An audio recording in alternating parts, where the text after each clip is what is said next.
Welcome to TORAH Talk. I'm your host, William Hall, broadcasting live out of Kingsland, Texas, USA, with episode number 6 of Controversial Issues. Coming to you from Israel, the crazy Rabbi Chaim Coffman with the oral law. Yeah, baby. Talk about controversial. I don't know if I should leave the phone lines open or not. I'm kind of maybe we should just at your own risk. Maybe we should just lay low on this one. I'm not sure, but hey, that is okay. It'll be fun no matter what. I tell you what, Rabbi, it's been a long season out of the studio over the holy days. I had a couple people send me messages worried about us, and us's meaning all the rabbis in the TORAH Talk channel, and I was. It's nice to be missed. Especially when somebody's shooting at you, but that's not the point. So you have to know how to talk, right? Yeah, talk and dodge, touch it, and it should be, it was bobbing when I should have been weaving. I think that's how that works. So, wow. Well, cool, man. Well, I'll tell you what, it has been pretty. It's been a good break. I didn't realize how much I needed that break until it was actually going on. I mean, because if you think about it. TORAH Talk's been going now for about 18 months, and there's only been about 3 times during that time where I actually had Sundays to do things with the family, and it was really, really an interesting awakening, just having all that free time on Sunday. I was like, oh my gosh, I've really been in the studio for a long, long time. You got to get out more, right? Man, I'm telling you. Well, I'll tell you, it's Sundays. Well, see, I don't know if you remember this, but in the beginning, it was just I was doing so I wouldn't be overwhelmed. I had an episode on Sunday, one on Monday, one on Tuesday, and one on Wednesday. So I could only be in the studio recording like 2 hours or 1 hour at a time, so that it would seem like it was better. But what that did is that really stressed me out because it was affecting my work. So I figured I'd be smart, put everything on Sunday, but then I created 2 other problems, and I just found out one of them was my chair. When you're sitting in the same chair for 14 hours, man. That's crazy. Rabbi Singer said, "Man, you need to go and buy you about an $800 Office Depot chair." And I'm like, I haven't spent $800 on a car before. So I did. Hey, but I did find a nice chair. I'm sitting in it now from Goodwill. It's like a $200 chair for I think we paid like $12.95 for it, or $13 for it. So good deal. It's old and it's kind of compressed, but it's more comfortable than the other 3 chairs I'm working in. So okay, yeah, that's cool. Since that's not an actual controversial topic, maybe I should pass the baton on to you, Rabbi. How was your holy day? Busy. A lot of eating, a lot of more eating. You had Shabbos, you had the festival, and then you had the intermediate days, and then you had again Shabbos and the festival. So the last of Shabbos. So I had my married daughter, my grandkids. So that was also quite a lot of fun with some Torah and all the celebrations. So yeah, we're still a little bit recovering, but that's all part of. That's all part of the fun. That's like the end, the end of all the, all the high holy days. And now we're into every day. So now we have to take whatever we got out of the high holy days and sukkahs and all the enjoyment, and now put it into every day. That's awesome. This year, this season coming up that we just had, passing Yom Kippur and everything, it had a whole new awakening for me on this whole thing, just as far as the awareness of things. I think every year, as you're studying, you tend to see certain things, you tend to focus on certain aspects. One year and the next year you'll focus on something else, and so this year was quite interesting for all of us at home, and it was very moving for sure. So I'm looking forward to see what this year. It's better than the tent outside, right? Right on. Cool. Okay, well, I'm going to open up the phone lines. I'll ask that everybody who calls in, please, let's talk about controversial issues, not just random questions. If you've got questions like just on a Torah Parsha or something that you're just curious in general, we've got other shows that are geared towards that. Tonight is specifically highly toxic, and we plan on keeping it that way. So we got the best rabbi for that job sitting right in front of you right now. Internet connection a little floppy, but hey, we'll make it through anyway. So Okay, so the oral law. I'll tell you this, Rabbi. The thing. Oh, let me make sure this is logged in. Okay, now we are officially logged in. Let me turn this up. There we go. The thing that really, I was totally against the oral law for many years, especially as a Christian. The Talmud was evil and everything else was evil. But what I realized was when I left Christianity, I didn't leave everything behind that I should have. What I mean is, I left Jesus behind. I left, all the New Testament theology and all this other stuff behind. But what I carried with me was that bitterness towards the oral law, the things that we were taught by Christians about the oral law, that stayed with me for a long, long time, and that has affected my walk tremendously. So what I wound up having to do was I had to basically make an agreement with myself. I'm either going to start over or I'm going to start over. I don't want to it's kind of like you got bad gas in your car. You really have to empty the whole tank out.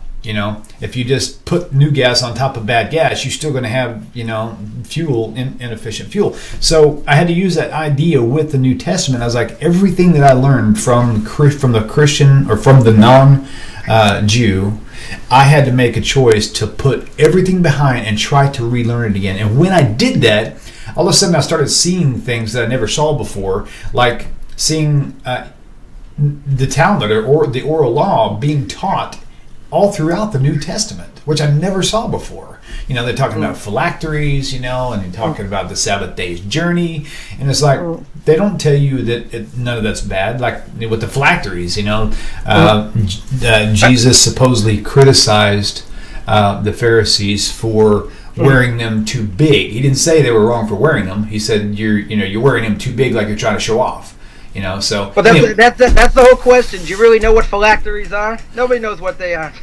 Right. They're called filling. What is a phylactery? Gee, I don't know. Not sure.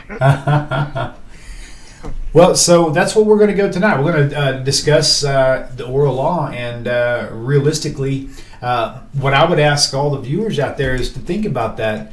What baggage, if you have come out of Christianity or Messianic Judaism, it's not as easy as just leaving that behind. You have to leave everything you were taught behind and start fresh. And if you start fresh, that means start with an open mind, just like a kid, who doesn't go to kindergarten and say, well, I'm not going to learn how to draw at an age. I just don't think that's appropriate. No, they go because they know they need to be taught, and they trust that what they're getting is from the foundation of the fathers, which is what we're going for tonight. Boy, is that paste good. We're going to eat some. We're going to stir it up. Yeah, that's good. Okay, so the phone lines are open. Again, if you call in with tonight's topic, of course, oral law. I appreciate if the questions could be geared towards that. So, Rabbi, I'm going to turn it over to you, and we're going to kind of go back and forth, and we'll see how this plays out. Okay. One thing I'll just mention that you brought up, which is a good point, and a lot of what I do with working with people who want to convert or stay Noahites is exactly what you mentioned. Squeegeeing the brain. Taking what they already knew, throwing it out the window, and basically starting from scratch. So when you look at oral tradition, people have a lot of anxiety, towards it. Why? Because people coming out of the church, they've been lied to, they've been duped. Why should we believe in man? Why should we believe in in these rabbis, and what do they have to say, and who cares? And all they do is complicate things. So if we, why in the world, should we listen to them? What is their, what's their credibility? So Torah itself, consists of, you got the 5 books of Moses, you have the prophets, you have the writings, you have Medrash, homiletic sort of commentary, you have the Mishnah, you have the Talmud, Babylonian, Jerusalem Talmud, you have the Zohar, Kabbalah, etc. So Torah itself, when you look at it at face value, it's really tip of the iceberg, right? Because the Torah, tells you what you can do, what you can't do, but the Torah does not explain. The Torah seems to be very vague. So when you look at oral tradition and how it works, there are three basic questions. First of all, why do you need it?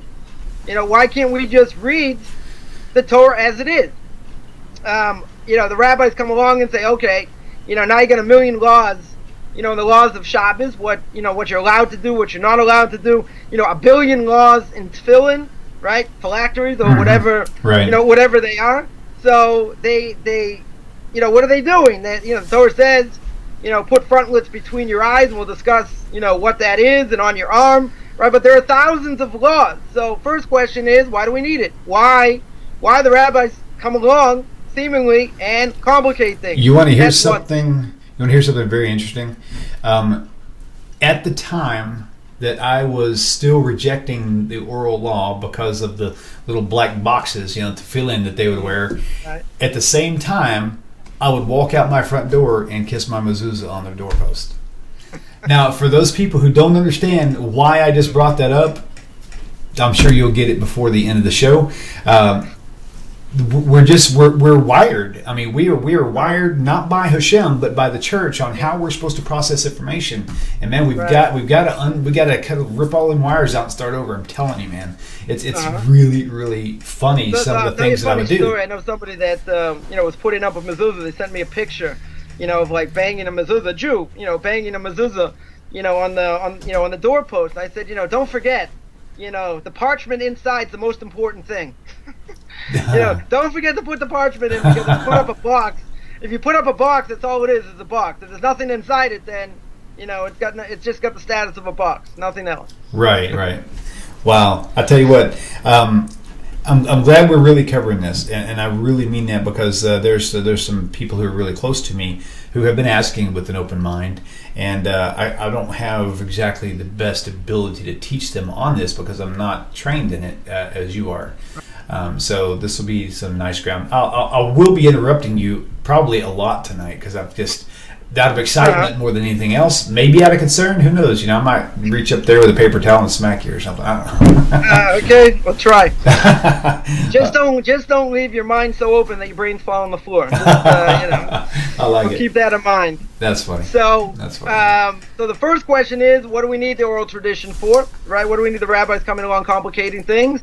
Now, if we understand we do need it, let's just say for argument's sake, we do need an oral tradition. Why is it oral? Why isn't it written down? Now, give one example. Imagine, a person had extra money and someone wants to borrow money, and you don't write a document, you don't write up a contract. Let's say you don't get someone else to co-sign or whatever, so you just lend someone $1,000. You don't write it down. Guess what? Gonzo. He said, you don't lend me any money. So, you don't write it down, right? It's not going to be accurate. So the question is, the written word is certainly seemingly much stronger than an oral tradition. So why is it oral? And the third question, probably the most important, I think, of all, is how do we know it's accurate, right? Why is it not distorted? Why isn't it a big game of telephone, or it depends where you come from, or broken telephone, or whatever the game is, right? Someone says something, then someone else, you say it to someone else, say it to someone else. So how do we know what they got is really accurate? Because we're talking, you're talking, more than 2,000 years. If you're talking more than 2,000 years, you take 10 people, do a broken game of telephone. At the end, you said A, B, C, D, and, the 10th person that heard it said, the Cubs stink and they're not going to win. So it gets totally distorted by the end. So over 2,000 years, and now you have these thousands of laws of phylacteries that we kept for the last 2,000 years, and they're all the same. Hasn't changed. So how do we know? How do we know it hasn't been distorted? So first question that we'll deal with, and we'll see how far we get here, is why do we need an oral tradition? What is what's the point of an oral tradition? Now, if you look at a Torah scroll, what's a Torah scroll written in? It's written in Hebrew. Now, Hebrew, if you look at the scroll itself, is mostly consonants. Vowels came later, but it's mostly consonants. So the question is, when I'm reading a word, how do I read it? Do I read it with an ah sound, an o sound, an oo sound, an e sound? Mm-hmm. Right? The dots are what we call in Hebrew nikudot. Right? They're called the they're called the vowels, right? The vowels came much later. If the vowels came much later, then how do we know? How do we know what the Torah says? Give an example. Give a few examples. We have the word chet lamed beis. The word chet lamed beis, how would we read it? You could read it chelev, which means forbidden fats, on the loins of an animal that you're not allowed to eat. Doesn't sound so tasty. You probably die from it anyway at some point, give you hardened arteries, etc. But okay, we'll deal with that. And there's another word called chalav, right? Just different dots or nikudot, different vowels. What does the word chalav mean? Word chalav means milk. Well, there's a huge difference between milk and forbidden fats. When the Torah says, kol chelev lo tochelu, all fats you're not allowed to eat, or kol, let's say, chet lamed beis, we'll see what that word is. Doesn't mean don't eat any milk, right? Maybe, Jews are all lactose intolerant. So the Torah says, don't eat any milk. Stay away from milk. Or any dairy food. Or does it mean that you're not allowed to eat the forbidden fat, which is on the loins, or which is on the loins around the kidneys. Also, the Torah says 3 times, "Lo tevashel gidi bechet lamed beis imo," right? Means don't cook a kid. Now, what's this chet lamed beis? What does it mean? Does it mean don't cook a kid in its mother's milk? That seems to be the right translation. But if you read it the other way, it would mean don't cook a kid in its mother's fat. So that according to that, what would it mean? It means don't deep fry. Now Jews love to deep fry. We just came from a holiday. We ate, during the week on the festivals itself. Right? Who doesn't fry anything? All the yeshivas. What are they gonna do? That's the food that's cooked is fried. So deep frying, according to that, should be forbidden. So the words themselves, you have to know how to pronounce them, and if you pronounce them differently, they're going to have a different meaning. Give another example. There's a word that's called Yud Resh Aleph Hey. The word Yud Resh Aleph Hey could be pronounced Yira. What does the word Yira mean? It means fear, right? You should fear God. You could also pronounce it Yireh. Yireh means to see, right? You can see me. Right. The word Yera'eh means you will be seen. The word Yora'ah means to show. So, what is it? What's the point here? Pronunciation is important to understand what's being said. Okay, I'm going to pop a $1 million question on the do not cook a kid in its mother's milk.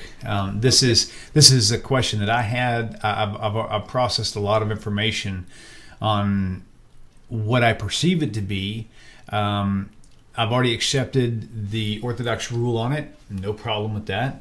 I will say I accept the Orthodox rule pretty much on everything. Doesn't mean I agree with it all, but I do accept it. Okay, so I'm not smarter than the studies that's been going on for 3,000 years. So, but I will say this.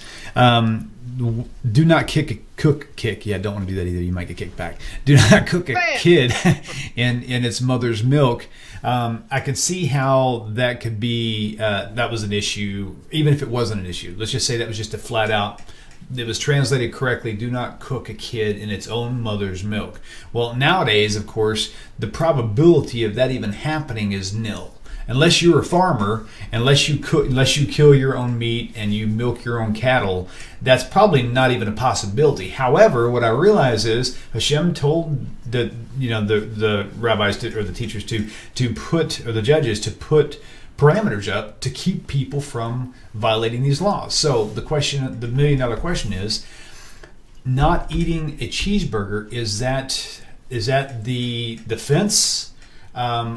In the sense of things, knowing that, like I said, I mean, for me I don't have cows and I don't have the ability to slaughter a calf and then milk the mother. I don't have that a possibility, and where we shop at, it's not even possible. So is that a fence? And if it is, I'm fine with that, because it says it in the Torah that you are to guard these commandments. Do what you have to do to guard these commandments, and I get that. I'm totally cool with that.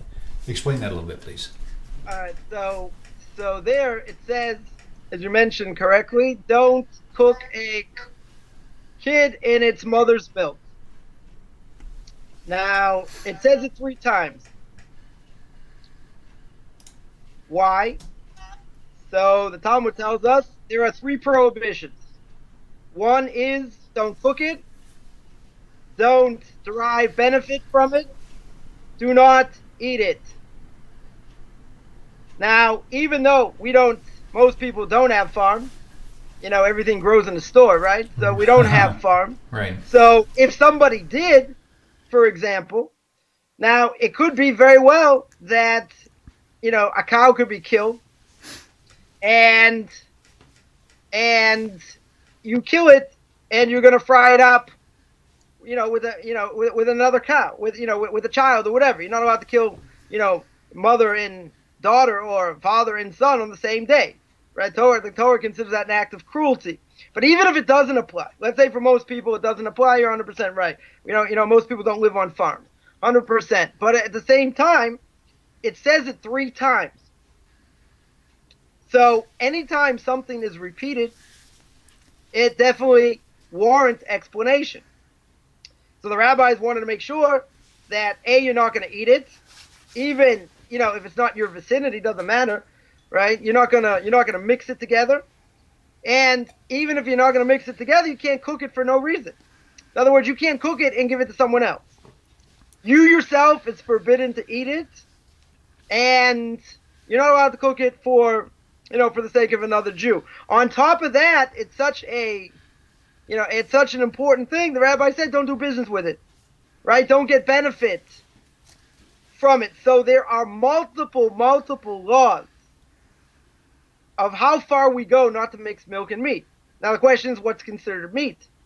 Is it just considered, is it considered red meat, or is it also considered chicken? Now chicken, you would normally say, isn't that meat? Yeah, of course it's meat, right? But it's not red meat. The rabbi said, well, if you eat chicken with milk, you might actually forget the Torah prohibition and eat red meat. So there are a lot of things. We have separate dishes, separate pots. There are a lot of fences, around the law in order to make sure you don't come to a more serious prohibition, which is mixing milk and meat. And this prohibition, as you brought it up, not me, but this prohibition, you're taking two things that are permissible. You're taking milk and you're taking meat. Now, all things being equal, let's say you have kosher milk, you have kosher meat. All of a sudden, what happened when I put them together? How can it be, forbidden if I take two things that are both permissible? All of a sudden, I put it together. So there are a number of possible reasons why you don't eat milk and meat, but at the end of the day, it's really a decree. Mm-hmm. Because it really doesn't make a whole lot of sense. Why 2 things you put together should be forbidden. Not only that, but it's only going to be forbidden if they're cooked, right? You're not allowed to cook milk and meat together. So what if a person had kosher salami? Also, probably high in fat and will kill you. But let's say you had kosher salami. You had it on a plate, on a meat plate. We'll make it easy. And some cheese got on it. You weren't paying attention. You put cheese on the salami. Is it forbidden? Most likely not. Why? Because there's no transfer of taste. It's only when it's cooked. So when it's cold, could be all I have to do is wash it off. No problem. Right? Or cut it around the side. It doesn't absorb. The rabbis tell us, if it's cold, certainly, it doesn't absorb all the way through. It doesn't even absorb a quarter of the way through. You need a transfer of taste. Now, these are some of the most complicated laws that exist. And the irony, as we mentioned before, is you have 2 like things, and all of a sudden, as the Talmud says, it's a novelty over here. You have 2 like things, 2 permissible things, you put them together, all of a sudden, all of a sudden it becomes permitted when I start to fry it or bake it or, maybe microwave it also. I never knew that part about the cold meat and the cold cheese, but I guess that would make sense because it says do not cook. It doesn't say don't eat. So like if somebody wanted to have like a let's say a cold cut combo, like something from Subway with cheese, but like with beef, like you said, beef salami, that would actually be okay? No. The reason is if you eat the meat first, so there's a certain amount of time you have to wait. Right, okay. Before you can eat dairy. Right? If you ate dairy and it wasn't, the cheese wasn't sitting there for months, aging, right? Therefore, all I had to do was really wash out my mouth and I could eat take a hard liquor, eat bread, something to wash out my mouth in order to eat meat. Now, you might ask why, why do you have to wait? So Talmud says you had to wait from one meal to the next. There was no question. You had to wait from one day to the next, or something like that. So there's a whole question, exactly what that means. So for most people that are going to keep kosher, they're going to wait 6 hours. So some people, they have what they call fleishophobia. Fleisch in Yiddish means meat. Like they're afraid of eating meat because I can't eat chocolate. I can't eat milk chocolate for another 6 hours. Right. I can't eat this cake that's dairy for another 6 hours. Right. Right. So if you're somebody like me, so I eat, I don't mind bittersweet chocolate. So if I need chocolate, so it's parv, doesn't have any milk in it. Like someone once said to me, you can have chocolate that doesn't have milk in it. I'm like, really? Why not? Like this person said, you put mayonnaise, how can you put, mayonnaise on salami? It has milk in it. I said, no, it doesn't. You can have mayonnaise that doesn't have milk on it. It says parv. Right. What does parv mean? Parv means no milk or meat. They said, can't be. I was like, I know it can't be, but it is. Just take my word for it. On the thing itself, on the jar itself, it says parv. Right. They said, but it has to have milk in it. I'm like, are you an idiot? What do you mean it has to have milk in it? It says it doesn't. Okay, That's you're relying on rabbinic supervision. Explain what happened in Genesis, where was it? 17, 16, 18, I can't remember, where the three angels came and Abram had brought his guests. Let's talk about that for a minute. How does that weigh out here?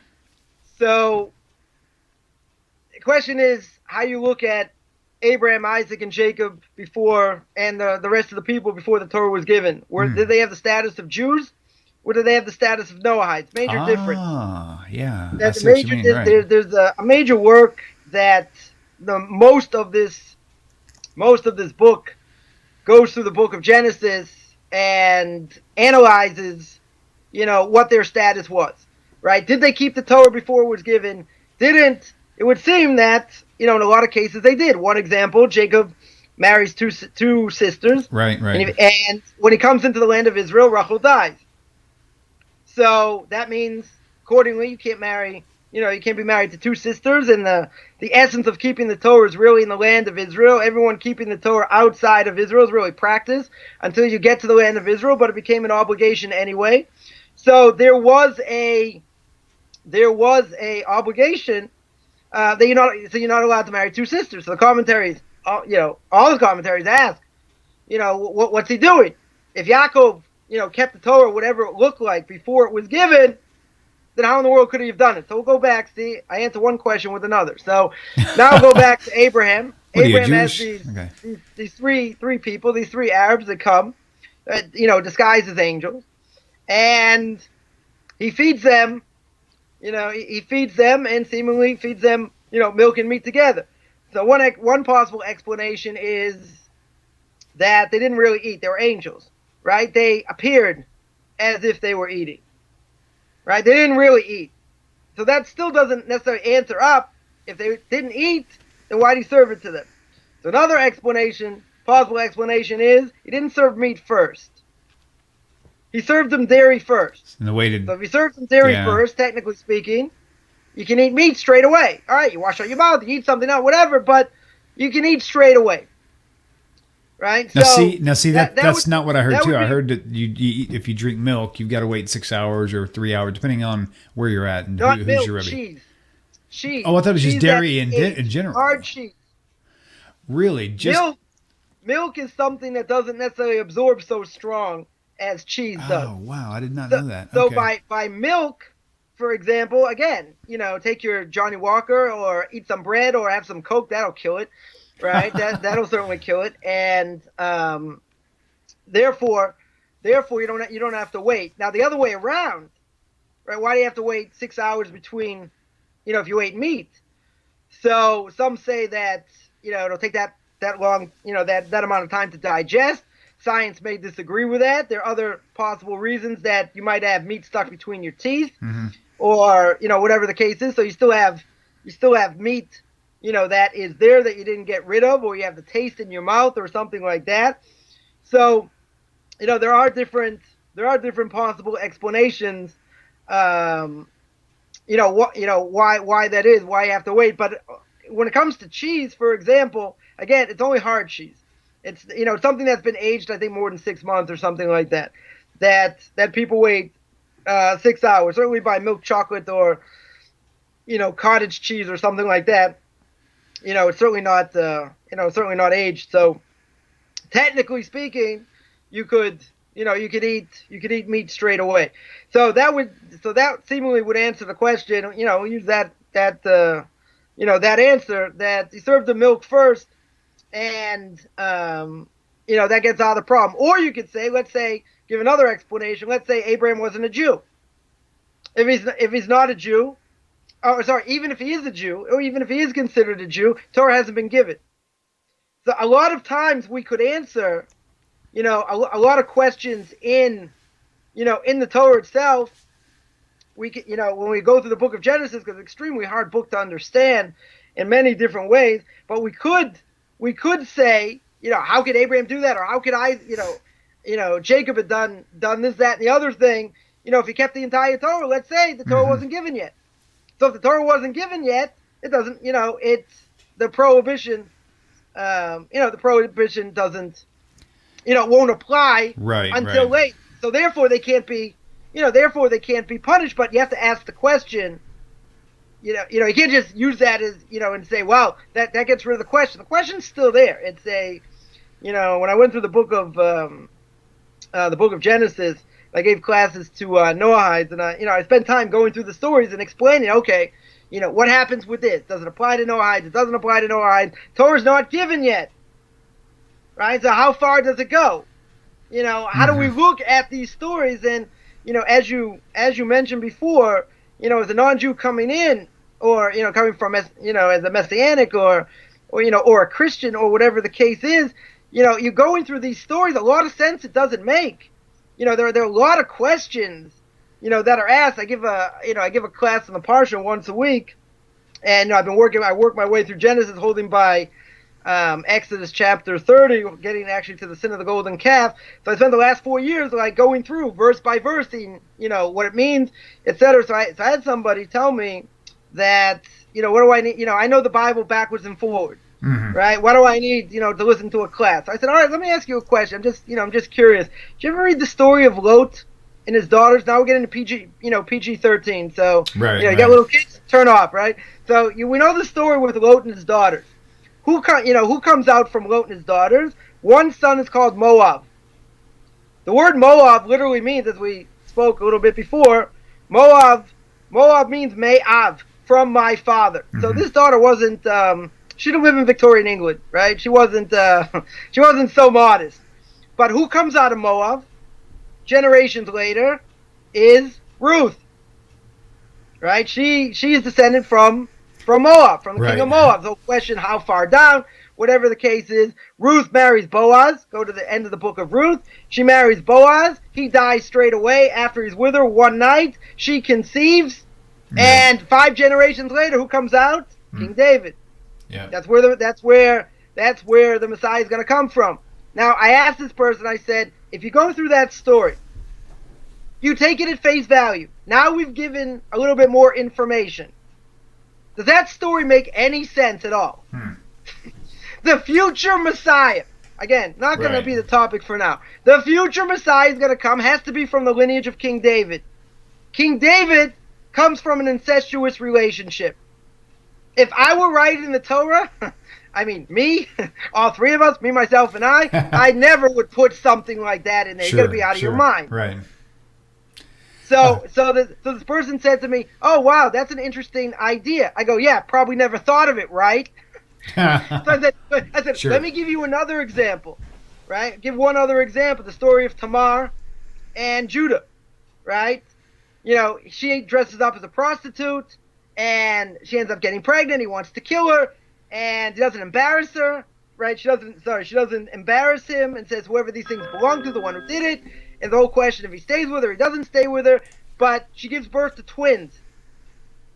And through those twins is kingship, right? Kingship comes from Judah. Boy, what a funny way. In the Torah says in the book of Genesis that when Yaakov gives the blessing, the scepter's never going to leave from the tribe of Yehudah. Mm-hmm. Boy, what a funny way to make kingship by having a relationship between a father-in-law and a daughter-in-law, which is forbidden. Right on. Which is forbidden. Yep. Right? The whole question, how could he be with her if he kept the Torah? But, so I said to this person, boy, I bet you never thought of that either. So the person says, all right, Rabbi, what's the point? I said, I think you could learn something from these classes, even though you know the Bible from cover to cover. Humble moment. Okay, let's take this caller. Caller, welcome to the show. Thanks for tuning in. Please tell us your name and where you're calling from. Providing you can hear me. Hi. Hi. Hey, this is Federow. I'm calling from Florida. Hi, how are you? Thank you for calling in tonight. What is the question for a rabbi? Give on my paper. I'm just here to listen. Oh, cool. Cool. Just calling to say hi to... Yeah. Calling in to say hello and just listen to the conversation. Oh, can you get us on the internet? Do you know how to find us on the internet? I do not. Okay. I tried. That's okay. Go right now to... are you near a computer? Yes. Okay. Type in TORAHTalk.com, just the way it's spelled it here. TENAK. I clicked on it on the page. Okay. And then it said that it was live, but there was nothing to click on to go into the live stream. Oh, you know what? We've just had our website completely revamped. Okay, I'm gonna take you somewhere else. Okay, go to a YouTube page and then search for TORAH Talk in the search window. Okay. And anybody else out right there now? in TV land who's having problems, you can remember this too. You can watch us either from the website or from YouTube directly. Okay, so go, like I said, YouTube. You're going to type in the search in the actual search window TORAH Talk, and the very first one will show like the TORAH Talk page. Click on that, and then it'll take you to all of our videos. And the very top one will say live. You can click on that and you can watch right again. Okay. Okay. All right. Thank you. Hey, very good. I'll get that website fixed up pretty soon. Okay. Sorry about the inconvenience there. I appreciate it. Okay, you're very welcome. Thank you. Okay, with that said, phone lines are open. 855. Why is my mouse not working? Oh, there it is. 855-95-BIBLE. That translates to 855-952-4253 for all those who have those phones that are alphabetically challenged. And sorry, Rabbi, I derailed you, but it was too tempting to not do so. We've got a lot of ground to cover, and you and I were talking, and you jokingly said, I think we need to make this more than a one series. And I'm like, you know what? This could be a 4 or 6 week thing. I mean, because what the can of worms that I'm fixing to open up before we close is going to probably leave room for a lot of people's curiosity, and a lot of questions are going to be popping up, I'm hoping, because there's a lot of questions need to come up, okay? So what I want to do right now, technically we got 20 minutes, probably can go over if we need to. What I'd like to do now is to discuss using the Tanakh, okay, even using the New Testament if you want, the Christian New Testament. Show me, Rabbi, prove to me that there's a need for the oral law within the Tanakh itself, within the text of the Tanakh. I know of a few places myself, but I want to see where you go. I want to get some callers. Callers, call in. This is the time you want to call. I have heard so many horrible, horrible claims about the Talmud and the oral law that after I actually went and tried to find out the answers, I found out the answers, and to my great pleasure and delight, it was a bunch of nonsense. So with that said, this is the show you want to call in on. Phone lines are open, 855-952-4253. Rabbi, show me where it shows in the Tanakh that there's an oral law or even a need for one. All right, so you need legal definitions, right? Meaning that there are many laws in the Torah that say things but do not tell you how to do them, right? There's no definition. For example, you wanted examples? One example is it says do not do any work on Shabbos, right? Do not do any milacha. We translate it as work. Right, meaning now, that it doesn't mean work, it includes work, right? The question is, what is work? What is considered work? Is it destroying? Is it building? Is it, if I wanted to, I'd be an idiot for doing so, but if I wanted to, I could take my sofa, move it across my room on Shabbos, right? Across my living room, on Shabbos and do it 100 times. I could work up a sweat. That's awesome. I could do it. That's a lot of work, but that's not forbidden. I'm just stupid for doing it. Right? So work, how do we define work? So let's look at physics.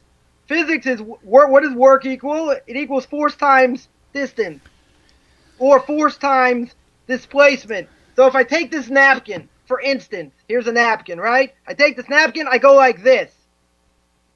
According to physics, I did work. According to the Torah, I didn't do anything. Right. So the question is, okay, if I don't have a oral tradition, how in the world do I know what work is? That's one example. Second example, Parsha Emor in Leviticus chapter 23 talks about Yom Kippur.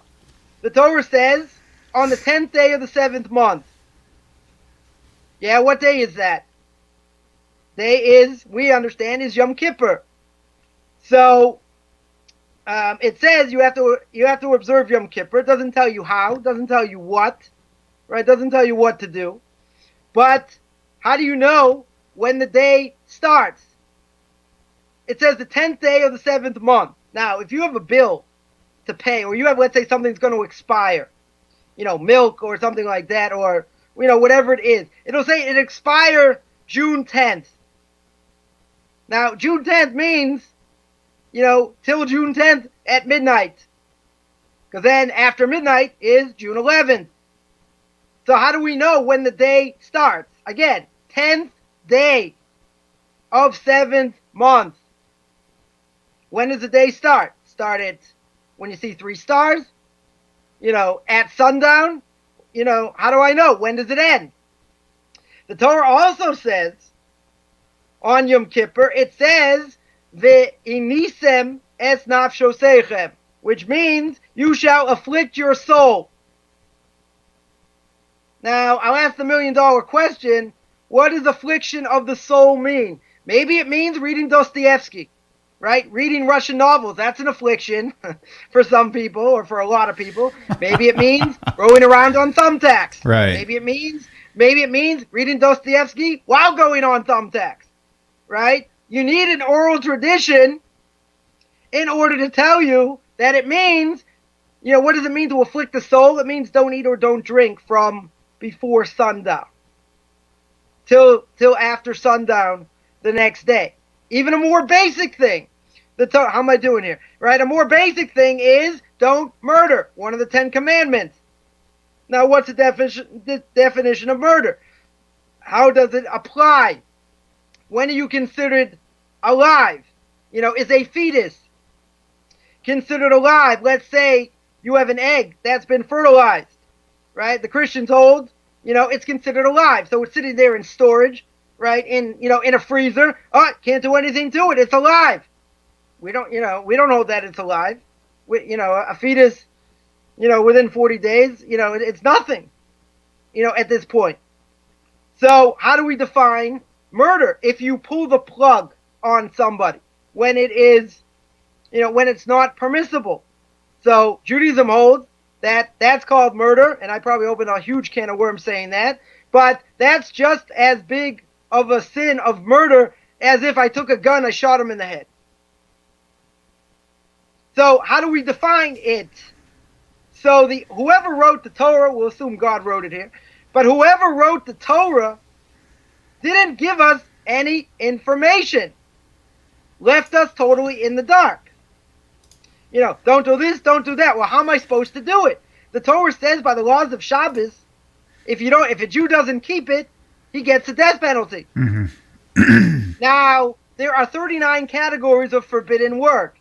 So then later on in the book of Numbers, there's a story with Salofcha, doesn't say Salofcha, but that's who it was.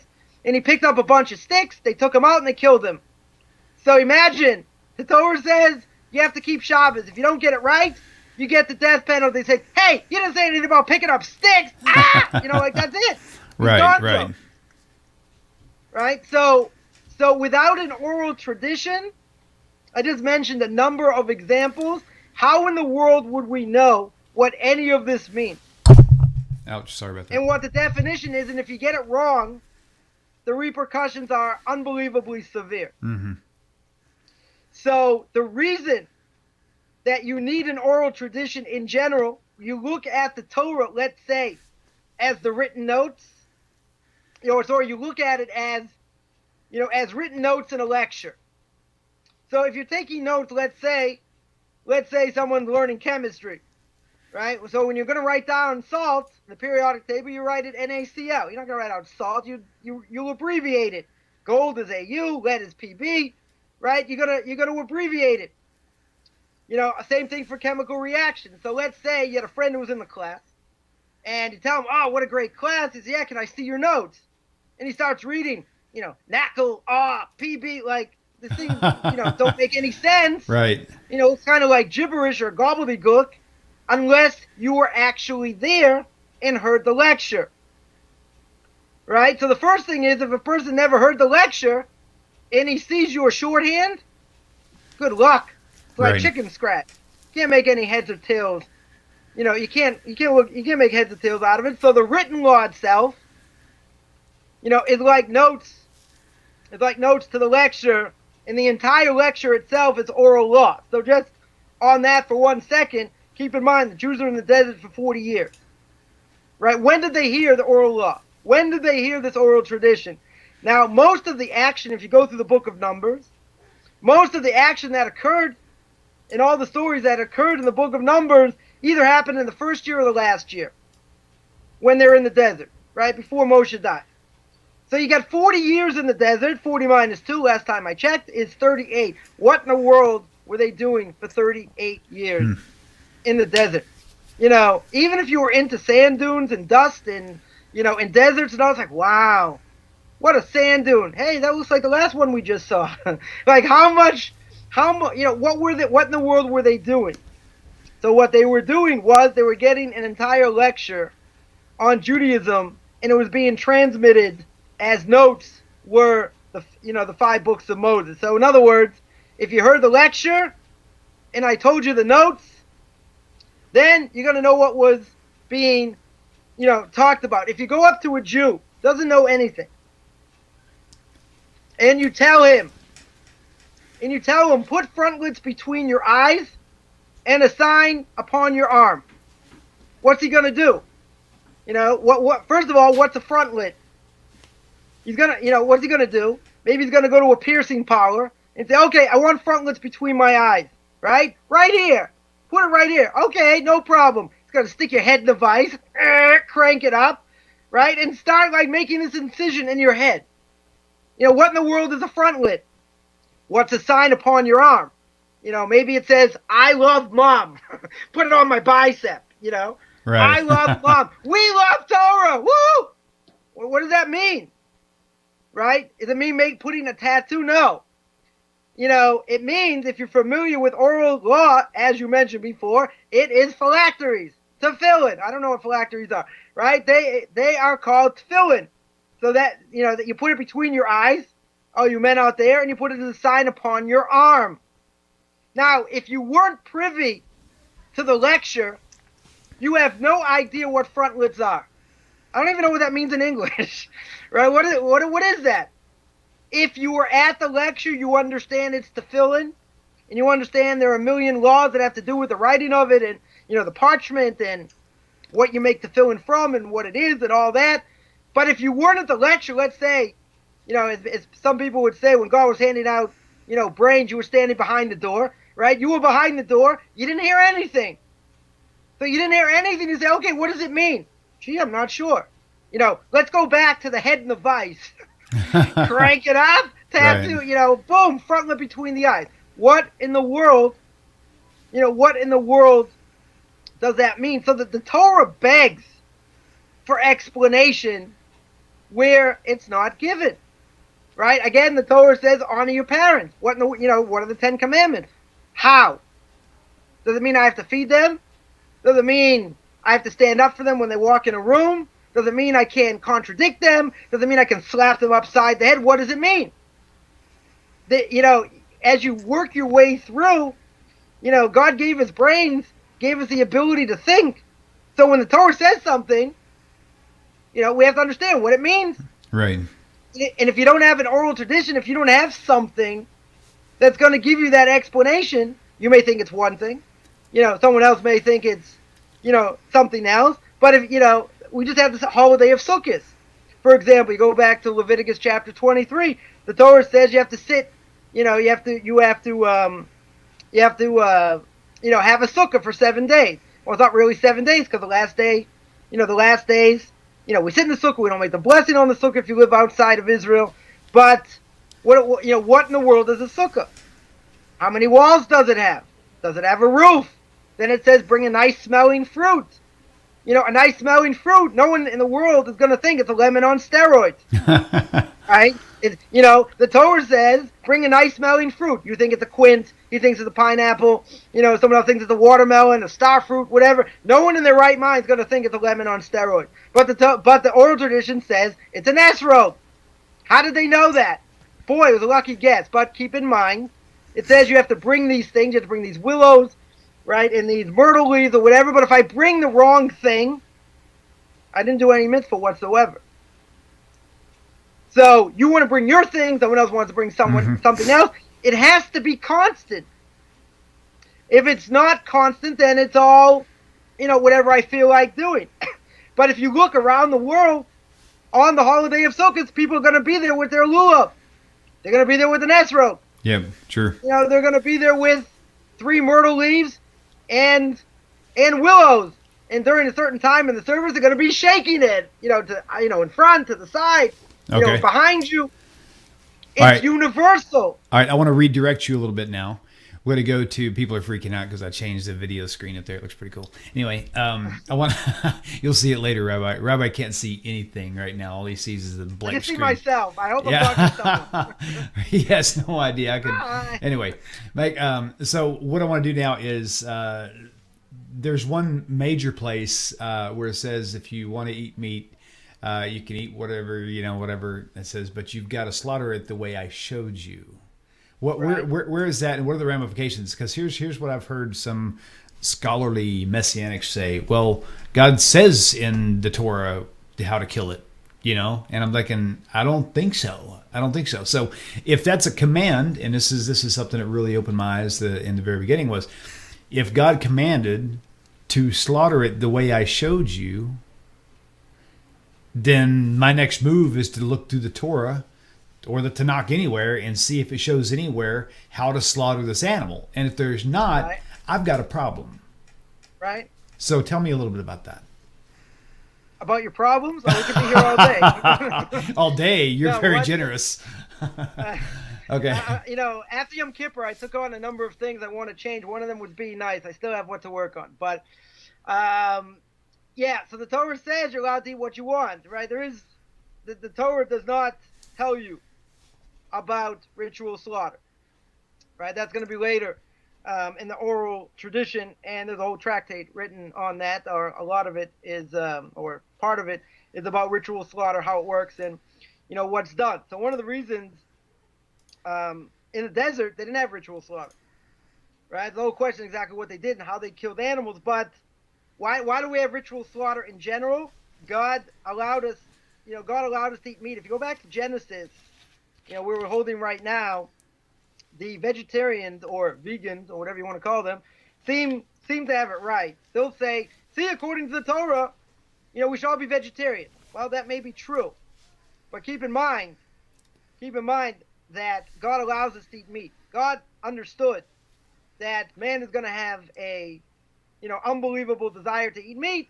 So if they want to eat meat, I'll give them a way to do it, right? And one of the reasons we slaughter meat is, again, we're showing we're different than everybody else. Mm-hmm. But if he's going to allow us to eat meat, it doesn't mean eat it however you want. So people will say, but it doesn't say anywhere where to do it. That's right, it doesn't. And, I'll give an example. If we do an experiment, and I would tell you, write down a way for a person to tie their shoes. Don't show me how to do it. Write it. So now, if somebody writes it and it's unclear, you might have people like, hanging from the ceiling, etc. So if they write it down and it's not clear, how are you going to know what to do? You're only going to know what to do through experience. Right. Right. You ask medical students or law students, where did you get the most, understanding of what you did? In 4 years of learning, or, working in a hospital or working in a law firm? Asking questions. Right. That is a really wonderful example, because it makes so much sense. I mean, you could apply that not just there in law school, but I mean, even what I'm doing with carpentry work, for example. Mm-hmm. I literally, when we hired some people before in Tennessee, I had a little bit of a pamphlet thing that I kind of created, just basic stuff. But there wasn't near enough information in them in this little deal to tell them anything. So naturally, if they were as smart as I thought they would be asking me lots of questions later. Right. And if they didn't ask me any questions, I would be curious why they weren't asking me questions, because there's not enough information there to cover it. Right. So keep in mind that you have this tradition that's going on. They were learning this, for 2,000 years, right? They were learning, in the desert, and then, it got passed down. Now, if it's not explicit, then how in the world do you know what to do? So yeah, the Messianics in a certain way are right. It doesn't say anywhere. That's true. But, they were learning this in the desert. God permitted, so how did they know what to do? See, well, maybe they guessed. Maybe they all ate the same hallucinogenic mushroom in the desert. Maybe they shot all their animals. Maybe they stunned them. But if you look at oral tradition, the way they killed animals, right, is done in a certain way. And what makes it invalid, right? There's a whole long discussion. Many laws about it. If it wasn't a practical thing and people didn't see it, that's why I use the example of like tying shoes or whatever. If it wasn't a practical thing, you're not going to read it from a book, right? There are a lot of things you can't learn, necessarily from a book. You have to experience it. You have to see it, right? So, like teaching someone to swim. How many people, have ever learned how to swim through a book? Answer, nobody, because if they would have learned how to swim from a book, they'd be dead. They'd be at the bottom of the pool. Yeah, that's a good point. Nobody learns how to swim through a book. Okay, that's crawl stroke, back stroke. No one's going to learn that way. You'll be dead. That's funny. You'll be sucking up chlorine. So it has to be experiential. So if it's experiential, how do they know? Where do they know it from? It has to be that it was taught to them. How was it taught to them? So that's what oral tradition is. Nice. And again, if it would, we'll get to the last part sometime, and say, how do we know it's not just a big game of telephone? How do we know they got it right? One example, just take matzah, for instance. The Jews came out of Egypt. We have an obligation to eat matzah. Go anywhere in the world on the 15th of Nisan. Everybody's going to have 3 matzahs on the table. They'll have bitter herbs. They'll have 4 cups of wine. They'll have charoset. They'll have all these things. It's universal. Boy, if it's a big game of telephone, how'd they get it right? How is everybody doing it? The same way. Yeah. Boy, it's a really a good point. It's a lucky coincidence. That is an amazing point. In fact, I've never even heard that before, but that's really, really an interesting point. How is it that if it wasn't really an existent oral law from thousands of years ago, how is it that everybody who don't even know each other are doing it exactly the same way? That's pretty interesting. That's pretty interesting. Boy, that's what are the odds of that? Yeah, probably pretty slim. Yeah, absolutely. Okay, so just before we go, so realistically, we've seen a few places that we've discussed in the Tanakh that's showing proof of a need for an oral law. We've shown places in the New Testament, the Christian New Testament, that shows that they already adapted to the oral law. I mean, even in Acts 15. So that's also a good one. Just one, one point that the Christians and the Muslims both misquote the Torah, in many ways. But we mentioned before about all the letters, and the vowels, and understanding what the words mean. They agree these are what the words are. They just distort it, right? So the Muslims and the Christians agree that there has to be an oral tradition, because otherwise, how do they know what the words mean? They how could they punctuate it? How could they say this is what it says? How in the world would they know if we didn't come along and put vowels in, and define it? That's a good point. So they messed it up. They misquote it. They destroy it. They do a lot of terrible things with it. But they agree, which is an amazing thing. They agree it's based on the vowels and how it's all put together. Mm-hmm. Interesting. So all throughout both the Tanakh and the Christian New Testament, we see this oral traditions, these oral laws, practiced, accepted, used, defended, instructed altogether. It's there. So, but again, it's one of those things we have to clean slate. If you take an old computer that has a virus and you clean it up a little bit and then you try to put some software on it, you're going to have a corrupted computer. You got to start over, man. I'm telling you. It's the only way to do it. You mean regardless if I blow up your system or not? Fortunately, we've only had to see that one time. Hopefully there will not be a second coming on that. Yeah, 100%. Man, okay, so we're going to definitely have to revisit this. I really think I think we probably should at least give this 2 or 3. Honestly, I was thinking right off the bat at least 4 episodes. So we'll take it week by week. Next week we'll call it episode 7, but will be part 2 of the oral law. And if we get enough phone calls, and I'm leaving this open invitation, if we get enough questions about the oral law, we'll keep this thing going, because this is a major deal. A lot of people who don't realize it's a major deal, as soon as you start studying into it, you're going to realize this is a really big deal. So we'll take it as long as it needs to go, and then we'll move on to something else. So remember to call in, because if you don't call in with your questions, I'm going to be popping in with mine. So, Rabbi, don't let him do that. Call in, please.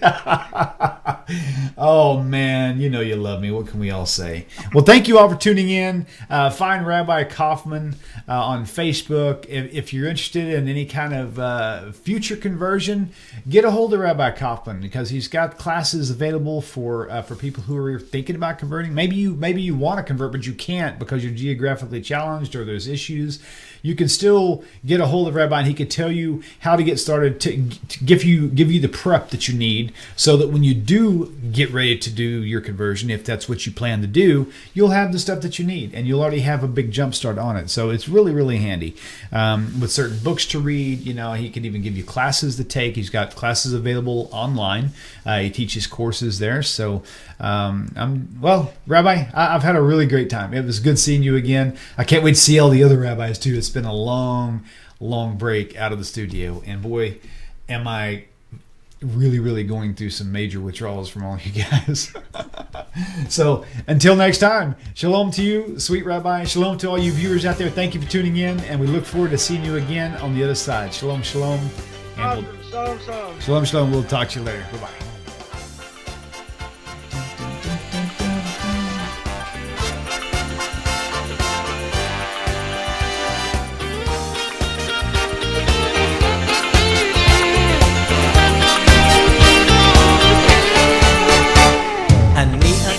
אתם תמיד כולם ביחד, חשוב מכל חשוב